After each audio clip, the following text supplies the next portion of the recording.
Thank you. I'd now like to recognize my friend from Florida, Mr. Fine. Well, thank you, Mr. Chairman. Back when I went to college a long time ago, I told people it didn't really matter what you got your degree in because you learned three things. You learned how to read, not just read literally, but how to read hundreds of pages a day. You learned how to write, not just one or two sentences, but how to construct papers over multiple days and very quick periods of time, and you learned how to think critically about things. But a couple things have changed in the very long time since I went to college, and it is the growth of the new form of education. You know, when I was in school, you could go into the pre-med track, you could go in the pre-law track. Well, now at too many schools, we have the pre-Starbucks track, which is where you get a degree in something fake like gender studies or queer studies, where really you're not qualified to do anything when you get done except perhaps go and work at Starbucks. And so I think that for employers that are looking to hire people, finding the skills that they need in order to employ people is even more important. That also, even if I look back into what my degree was in and my skills 30 years ago in things like computer science, it's a lot different world today. So the fact that I might have a degree in something from 30 years ago does not mean that degree is in of itself all that useful today. The programming language of 30 years ago are not the programming languages of today. So I think that's why what we're talking about here is so important. President Pulsifer, if Congress were to support wider adoption of learning and employment records, what one or two measurable outcomes like wage growth, reduced time to hire, or increased completion of short-term programs would we expect to see in 5 years that would tell us that this approach is working? Yeah, thank you for that, Congressman. I do think you even highlight some of the things that I would raise, which is that we certainly know that today the one-and-done model of college and to work is not actually what the world we live in already, to where the continual upskilling is required. So I do think that what you'd actually see is you'd see a dramatic increase in the number of individuals enrolling in and completing short-duration credentials, meaning sub-degree. And it's not only for those who don't hold a bachelor's degree, it's also for those who are post-degree, because the continual upskilling that's actually required.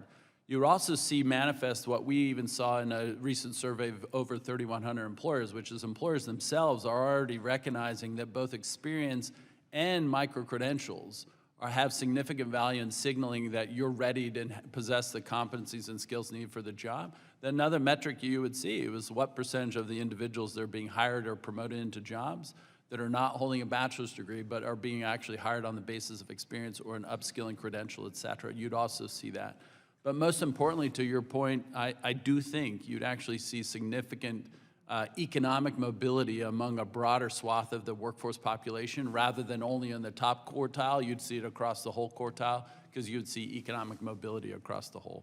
Sure, because we've got an issue, right? We've got people who need people to fill jobs, and then we've got people who are willing to fill those jobs, but it's hard for the employer to figure out what skills the potential employee had. And simply saying you have a degree in X from Y institution doesn't necessarily fill the gap. Plus, frankly, for many people, the economic returns of taking 4 years off. You know, one of the big challenges I remember telling people when I went to business school was for the vast majority of people who go and get an MBA, the return is negative. Because if they took 2 years off from work, and then they paid a fortune for their degree, you're never going to make up down the road for that loss. There were a few schools where that wasn't the case, but for the vast majority it wasn't. And so, again, helping people get credentials quickly, easily, and cheaply, and then aligning them with employers helps. Mr. Donato, from the employer perspective, have you seen reductions in time to fill positions, lower turnover, or better job performance when hiring through skills-based job descriptions powered by the Alabama Talent Triad?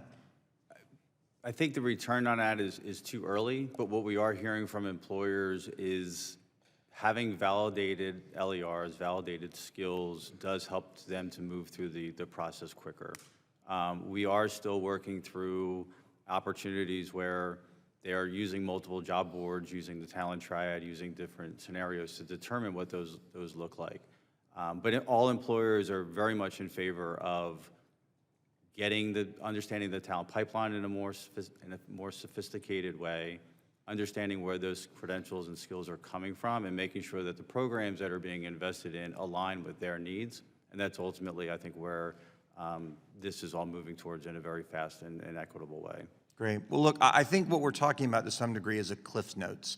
For the same reason people will go to a Michelin-starred restaurant or frankly look for a degree from certain institutions, they're looking for something easy to identify what it is that they're looking for. And when you're an employee looking for a job, you're still a product. and you're looking for ways to identify yourself appropriately to the employer that you may want to hire you. So I appreciate all of you and the work that you're doing, and Mr. Chairman, I yield back. Thank you.